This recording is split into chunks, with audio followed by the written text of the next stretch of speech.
Hi, I'm Elizabeth, this is the Bookish North, and today I'm here with a TBR video for the History Challenge.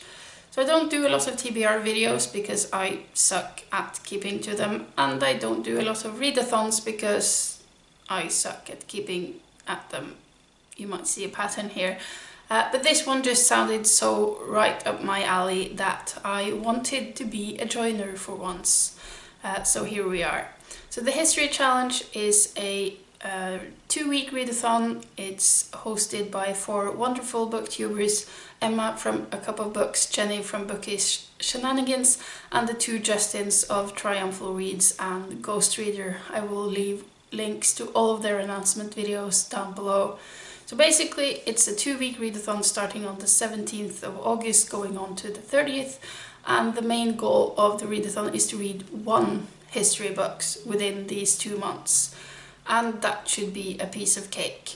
In addition to that, they've also set up 16 different challenges in a bingo card, which hopefully editing me will have placed somewhere next to my face. I'm not going to go through all of those challenges right now, but I'm going to leave those in the description as well if you want to read them all.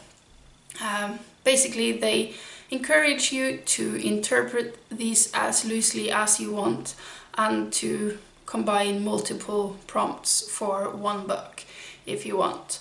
I will admit that I'm a bit of a completionist, so I sort of do want to finish all 16 challenges, but I think it's not going to be possible to do that within 2 weeks' time.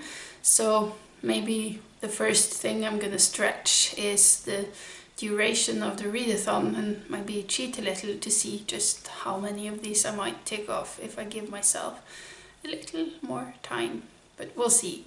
I'm also not really having a TBR, I'm more having a pile of possibilities here. I've just pulled a bunch of history books from my shelves, and these are the books I'm going to choose from. I don't want to be too rigid because then it starts feeling like homework and I don't want to read the books anymore. And we don't want that, do we? So I'm not going to tell you what prompts each of these books fulfills, because a lot of them fulfills more than one and they can be combined and blah blah blah. So I'm going to do that in the wrap-up of the readathon and tell you what prompts I actually hit. But yeah, let's just get to the books because there's quite a few of them. So there is a memoir autobiography prompt, which made me pull a couple of autobiographies from my shelves that I've been meaning to read for a very long time. So we have Dust Tracks on the Road by Zora Neale Hurston, and we got, okay, what's the English title of this? Bad research. Narrative of the Life of Frederick Douglass, an American Slave. This is a Norwegian translation of that I received in a book box a few years back. Both of those have been sitting in a read soon pile for like 2 years now. So soon is obviously a relative term. I also have a couple of Viking books here that I'm super excited to get to. One is called The Black Viking, which is written by Bergsvein Birgisson. It's translated from Icelandic, I think. So this is a book about, well, a black person being a Viking. It's sort of talking about something that I haven't really read a lot about, because when you think about Vikings, you think about the tall blonde ones, don't you? So that would be very interesting. Then I have another one I bought this summer, which is Women in the Viking Age by Judith, Jess, which is an academic work, apparently talking about women in the Viking Age. I don't really know much more about it, but it sounds interesting. It might be slightly dry because it's academic, but usually I don't really care about that when it's about topics I'm interested in.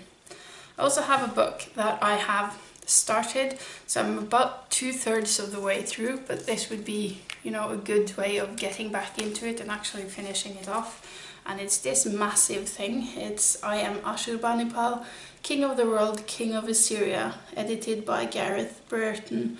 This was a companion book to the British Museum exhibit about Ashurbanipal that took place in 2018.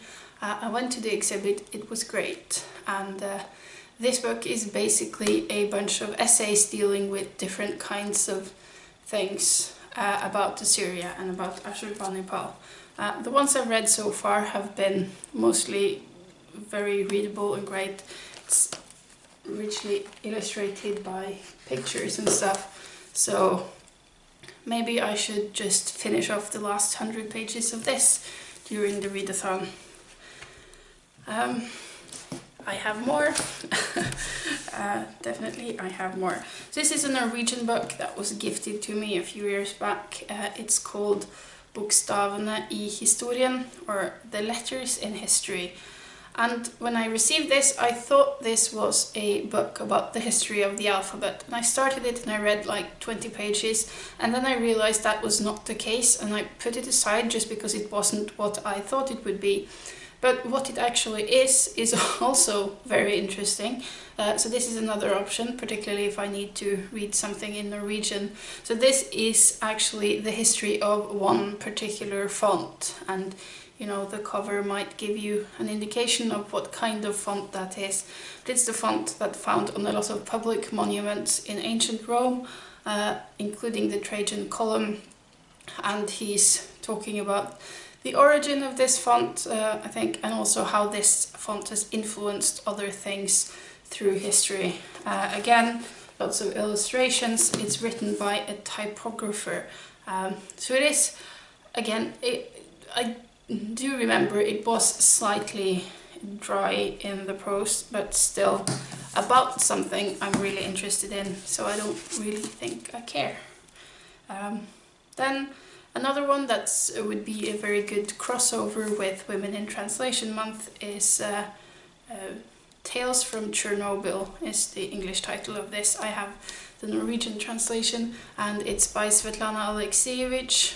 Another one I've been meaning to read for a very long time. I'm actually so eager to read this that I found I have 2 copies of it. So, I mean, I can read it twice if I want.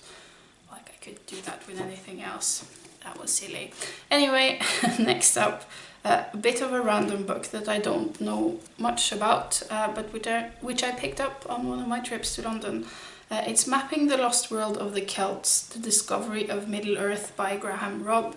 I just love how this book feels in my hand, so very floppy, very readable, this format. And I don't really know much about the Celts, and this book might enlighten me a little. And then I have another sort of random pick here, which is, this is a Swedish book translated into Norwegian. It's called Romerinner og romere, which, how do you translate that into a language without gender? But it's the female and the male version of Romans, written by Tore Jansson. And the subtitle is Life in the Roman Empire, so I think this is social history, which I always find fascinating. And this is another one that would be a good pick if I want to read something in Norwegian, because reading in Norwegian generally tends to be a lot quicker for me. I also have bookmarked a bunch of audiobooks on my subscription service. I don't really know which of those I will choose, but hopefully I'll be getting through 2 audiobooks within the 2 weeks. I can tell you what one of them will be because I sort of cheated and started it yesterday, and it's A Short History of the World According to Sheep by Sally Coulthard, which looks at the significance of sheep throughout the history of mankind.